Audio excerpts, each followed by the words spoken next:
बिस्मिल्लाहिर्रहमानिर्रहीम। अस्सलामु अलैकुम। सुब्हानल्लाहि व बिहम्दिही सुब्हानल्लाहिल अज़ीम। अल्लाह पाक हमें और आपको तमाम बुरी आफ़तों और आज़माइशों से अपनी पनाह में रखे, आमीन। आज की रेसिपी है हमारी पकवान सेंटर की है, जो ये चना बिरयानी की है। बिल्कुल पकवान सेंटर की ये रेसिपी है, तो आप मेरे साथ ही रहिए। अगर आप चैनल पर नए हैं तो चैनल को सब्सक्राइब करना ना भूलें, और जिन्होंने मेरे चैनल को सब्सक्राइब कर दिया हुआ उनका बहुत बहुत शुक्रिया। तो रेसिपी को स्टार्ट करते हैं। इसके लिए मैंने सबसे पहले लिया है एक कढ़ाई, उसमें हम डालेंगे नमक, मिर्च और हल्दी। अपने टेस्ट के मुताबिक आप डालें। ये मैंने 1 टीस्पून हल्दी और 1 टीस्पून नमक और 1 टीस्पून ही मिर्च ली है, लाल वाली। और ये गरम मसाले हैं, साबुत गरम मसाले। तो ये मिक्स भी मिल जाते हैं, मैंने जो है अलग अलग से मेरे पास थे तो मैं इसलिए अलग अलग से रख ली हैं और आपको बताने के लिए। 2 अदद इलायची बड़ी, और 1 टीस्पून मैंने काली मिर्च ली है, 2 तेज़पात हैं, दारचीनी है और लौंग है। तो ये सारी चीज़ें इस तरीके से मिक्स करके भी देखें तो ये तकरीबन जो है 1 टेबल स्पून बनती है। तो ये भी हमने इसमें डाल दिया। अभी मैंने फ्लेम को ऑन नहीं किया हुआ। और ये 1 table spoon ginger garlic paste है, और 1 टेबल स्पून ही ग्रीन चिली है। तो ये तीनों चीज़ें 1 टेबल स्पून है। तो ये मैंने ली है आलू बुखारा, इसको ये तकरीबन 4 से 5 अदद है। तो ये मैंने लिया है घी, मैं इसको घी में बना रही हूँ। आप अगर ऑयल यूज़ करना चाहें तो आप ऑयल भी डाल सकते हैं। तो यहाँ पे मैं ले रही हूँ 1/2 कप घी का ले रही हूँ। अभी तक मैंने फ्लेम को ऑन नहीं किया। तो ये जिसमें मेरा जिंजर गार्लिक का पेस्ट था उसी में मैंने थोड़ा सा पानी डाल के घुमा के वो भी मैंने डाल दिया ताकि वो ज़ाया ना जाए। तो यहाँ पे मैंने 1/2 कप पानी का डाल दिया है। अब मैं फ़्लेम को ऑन करूँगी। तो साथ ही मैंने फ़्लेम को ऑन किया, और साथ ही ये चीज़ें जो मैं पहले भी डाल सकती थी लेकिन मैंने बाद में याद डाली हैं। तो अभी मैंने इसमें डाला है ज़रदा रंग, और ये मैंने 1 चिकन क्यूब्स की टिक्की डाल दिया। अगर आपके पास चाइना सॉल्ट हो तो आप वो डाल दें। ये 1/2 कप दही का है, तो ये भी मैंने इसमें डाल दिया। और अगर आपके पास चिकन पाउडर भी हो तो आप वो भी डाल सकते हैं। तो अब हम इसको अच्छे से भून लेंगे, अच्छे से इसकी भुनाई करेंगे, क्योंकि जो हमने पानी डाला है, दही डाला है, इसका पानी ड्राई हो जाए। तो अभी हम इसमें डालेंगे लेमन को मैंने स्लाइस में काट लिया है। 1/2 लेमन मैंने लिया था, वो मैंने स्लाइस में काट करके वो भी इसमें डाल दिया है। अच्छे से इसको भुनाई इसकी कर लेंगे हम। ये पकवान सेंटर की रेसिपी है, वहाँ पे ऐसे ही बनता है। हम लोगों का तरीका थोड़ा और होता है, इन लोगों का तरीका इस तरीके से ये बनाते हैं। तो ये बहुत ही मज़े की बनती है, बहुत ही टेस्टी बनती है।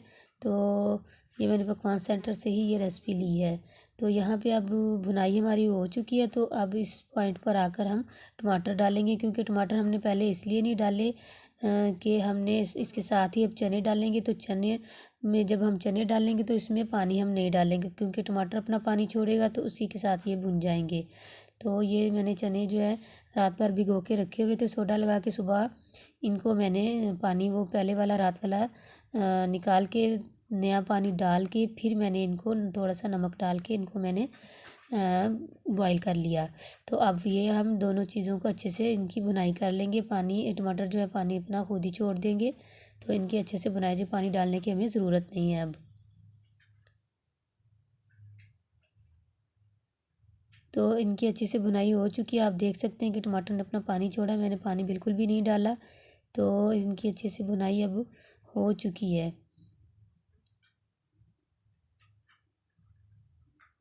नमक का ख्याल आपने रखना है, क्योंकि हमने नमक अभी भी डाला है, फिर चनों में भी था, फिर चावलों में भी जाएगा, तो उस हिसाब से आप नमक का ख्याल रखें। तो ये जब मैंने चने बॉईल किए तो उसमें से जो पानी बचा था, पानी क्योंकि पूरा नहीं ड्राई हुआ था, तो वो भी मैंने इसमें 1/2 कप डाल दिया है। और ये 5-6 अदद हरी मिर्चें वो भी डाल दी। और ये हाफ़ टी जो है ना टीस्पून मैंने गरम मसाले का भी डाल दिया। ये गरम मसाले की रेसिपी, इसमें जायफल जवैत्री भी है, आपको मेरे चैनल पर मिल जाएगी। बहुत खुशबूदार मसाला है ये। तो अभी हम इसको मिक्स करने के बाद इसको कवर कर देंगे 2 से 3 मिनट के लिए। दूसरी तरफ मैंने चावलों का पानी रखा हुआ है बॉईल करने के लिए। इसमें मैंने जो है 1/2 टीस्पून मैंने इसमें नमक डाल दिया है, और थोड़ा सा और डाल दिया, तकरीबन 1 टीस्पून मैंने नमक का डाल दिया। और ये मैंने डाली है इसमें बिरयानी एसेंस, आपके पास जौन सा भी हो, बिरयानी या केवड़ा, वो भी आप डाल सकते हैं। तो अब इसमें हम अच्छा पानी हमारा बॉईल होना लग गया है, तो चावल ऐड कर देंगे। अगर आप इस पॉइंट पर आपके पास अगर चाइना सॉल्ट है तो आप वो भी ऐड कर सकते हैं, क्योंकि मेरे पास नहीं था, मैंने इसलिए ऐड नहीं किया। इस रेसिपी में इस टाइम पे आके चाइना सॉल्ट भी जो है ऐड होता है। अब मैं क्या करूँगी कि चावलों का जो है ना, तकरीबन हमने इसको 8 मिनट में हमारे चावल जो है बॉईल हो जाएंगे, लेकिन मैं 4 मिनट में ही जो तीसरा हिस्सा है चावलों का वो निकाल के ये जो हमने चनों का कोरमा बनाया है उसके ऊपर डाल देंगे और एक तय इसकी लगा देंगे। थोड़ा सा पानी जो हमने डाला हुआ था उसी में ये बाकी कुक होंगे। तो बाकी जो है 4 मिनट हमारे वो भी कंप्लीट हो गया। 80% हमारे दूसरे चावल भी जो है वो भी पक चुके हैं। तो वो भी हम इसके ऊपर अब दूसरी तय इसकी उन चावलों की सारी लगा देंगे और इसको अच्छे से फैला देंगे हम।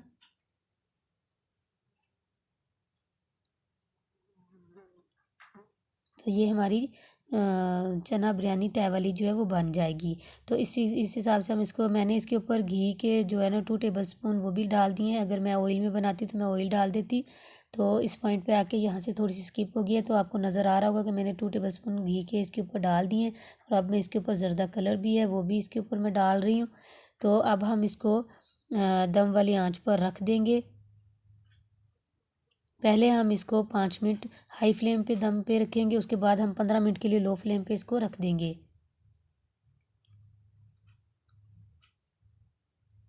तो यहाँ पे हमारे 15 मिनट पूरे हो चुके हैं और माशाल्लाह बहुत प्यारी खुशबू आ रही है। पूरे घर में इसकी खुशबुएं फैली हुई, ऐसे लग रहा है जैसे देग यहाँ पे खुल गई है। तो आप इसको ज़रूर ट्राई करें। ये पकवान सेंटर की रेसिपी है, घर में हम इस तरीके से नहीं बनाते। तो आप इसको ज़रूर ट्राई करके देखें और मुझे कमेंट बॉक्स में बताएं कि आपको ये मेरी रेसिपी कैसी लगी। तो इसको अब हम अच्छे से मिक्स कर लेते हैं। मिक्स हमने देखिए मैं चम्मच को किस तरीके से डाल रही हूँ कढ़ाई में, इस तरीके से आप डाल के इसको नीचे से ऊपर लेके आएँ, तो ताकि हमारे चावल जो हैं वो टूट नहीं जाएँ। तो इस तरीके से इसको हिलाने का भी एक ट्रिक होती है। तो अब हम इसको प्लेट में निकाल लेते हैं। तो आपको दिखाते हैं। इसके साथ आप रायता या ग्रीन चटनी जो भी आपको पसंद हो आप इसके साथ इसको सर्व करें। बहुत ही टेस्टी बनी है। तो अगर आपको वीडियो मेरी अच्छी लगे, ये रेसिपी आपको अच्छी लगी, तो ज़रूर वीडियो को लाइक करें। तो इसी के साथ मैं इजाज़त चाहती हूँ। दुआ में याद रखिएगा। मिलूँगी फिर एक नई और आसान रेसिपी के साथ। अल्लाह हाफिज़।